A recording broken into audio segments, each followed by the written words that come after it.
Ми звикли бачити війну через новини, цифри та події, але і ті, хто не можуть розповісти свою історію. І чому люди, яких вони любили, більше не повертаються. Це фільм про тих, хто мовчить, але продовжує чекати. Я хочу показати життя тварин у притулках під час війни та історії, які зазвичай залишаються непоміченими.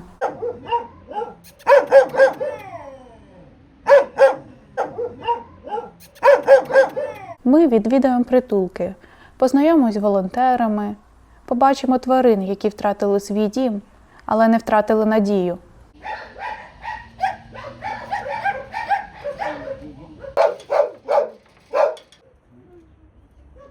Можливо, після цього відео хтось із них більше не буде чекати. Ці історії не вигадані, і вони не закінчуються разом із цим фільмом. Щодня в притулках залишаються тварини, які чекають на дім, на людину, на другий шанс. Допомога – це не щось складне. Це донат, корм, кілька годин волонтерства або рішення взяти тварину з притулку замість того, щоб купити. Навіть маленька дія може змінити чиєсь життя. Вони не можуть попросити про допомогу, але вони чекають. І, можливо, саме на тебе.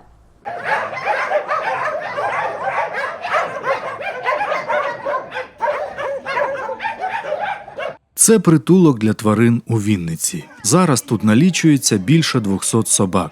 Щотижня він поповнюється новими мешканцями, часто зрадженими тими, кому вони довіряли найбільше – людьми. Почали жалітися, почали угрожати, що її хочуть вбити. І ми забрали її до себе. І вона спокійна, настільки спокійна собака, дуже любить діток. Історія кожного чотирилапого тут – окрема драма. Одних рятують від жорсткого поводження, інших знаходять покинутими на вулицях або в лісах. Спокійний та лагідний лис потрапив сюди виснаженим і наляканим. Те, що з ним сталося, працівники притулку згадують і досі. Чи хазяїни, чи я не знаю хто, засунули в мішок, зав'язали строїтельною проволокою і на територію в мішку кинули. Собаки, як і люди, кожен зі своїм характером та вподобаннями. Цьому грайливому вухастику до смаку будь-яка їжа. Каша, кістки чи ковбаска не має значення, аби бути ситим. А от до вибору друзів він дуже вибагливий. Іначе їх обіжати. Ми визвали муніципальний приют, його забрали, простерилізували. Туди ми вже його не пускали, тому що це була б біда. До людей він нормальний, а до других собак він більш агресивний. Юлія – волонтерка. У її домі знайшли прихисток 5 собак і 5 котів. А її зоомагазин став місцем, де допомогу отримують десятки безпритульних тварин. Жінка допомагає з доставкою чотирилапих на стерилізацію та з лікуванням. Років 15 назад у нас на площі була собачка. Ми її всі підгодовували, тоді на той момент ще про стерилізацію не так там всі знали, не так допомагали. Вона була теж викинута і вона померла при родах. І це якось так запало мені це все в душу. І з того моменту я почала помічати тварин просто на вулицях. Раніше я їх не помічала. Відтоді Юлія вже не могла пройти повз покинуту тварину. Когось вдавалося прилаштувати в сім'ю, когось урятувати від хвороби. Але були й ті, кого вона просто не змогла залишити на призволяще.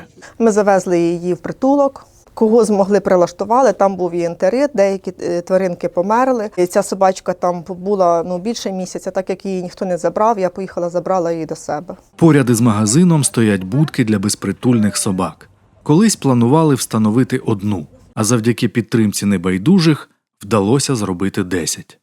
Частина залишилася тут, решта з'явилася в різних районах міста. Ми розуміли, що днем ми можемо їх запустити вдень в магазин, щоб вони погрілися, відпочили, поспали. Вночі все одно їм не було куди йти, спали в цих будках.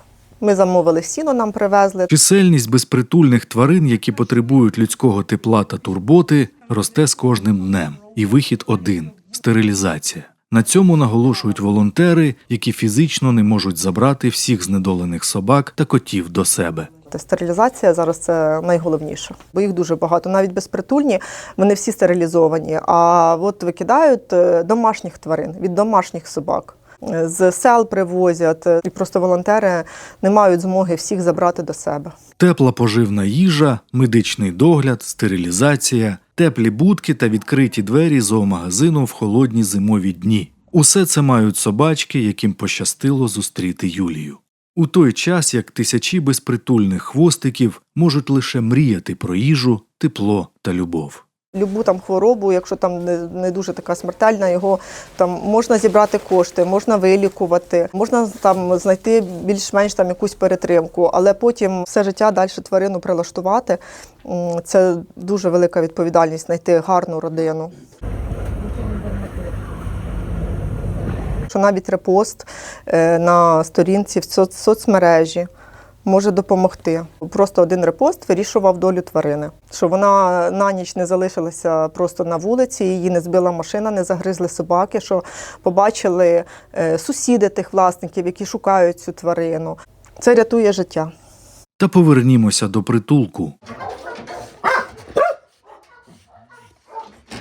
Попри війну, нестачу коштів і постійне зростання кількості тварин, тут щодня продовжують боротися за кожне життя.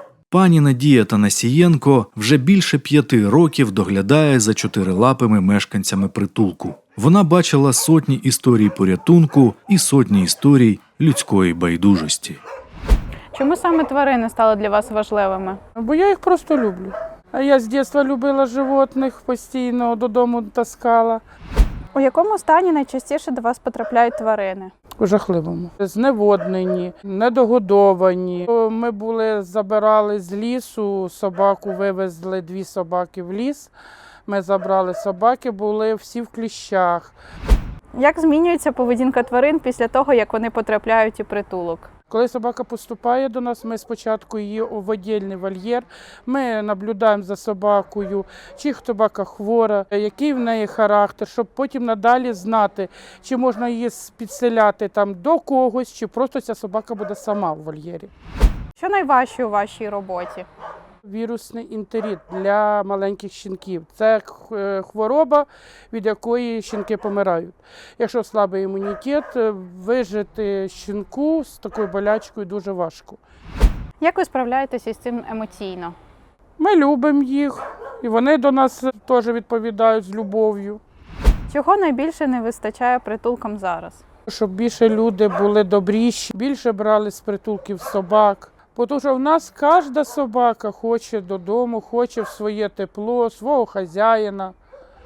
З якими труднощами ви стикаєтесь щодня? Треба вольєри поремонтувати. Ми думаємо, як його поремонтувати, за які кошти його купити, ці матеріали. Потім, якщо треба, от, наприклад, нам проглистувати собак, покапати собак, те ж саме ми стараємося викладати пости, щоб зібрати копійку, закупити ліки, які нам потрібно для животних.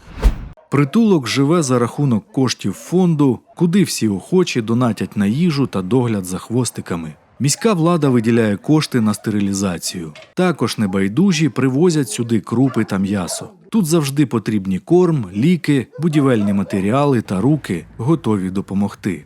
Але найбільше його мешканцям потрібно не це. Вони чекають на родину, на людей, які подарують їм дім, на тих, хто побачить у них не безпритульну тварину, а друга. І коли це стається, собаки віддячують єдиним, що мають – безмежною відданістю та любов'ю.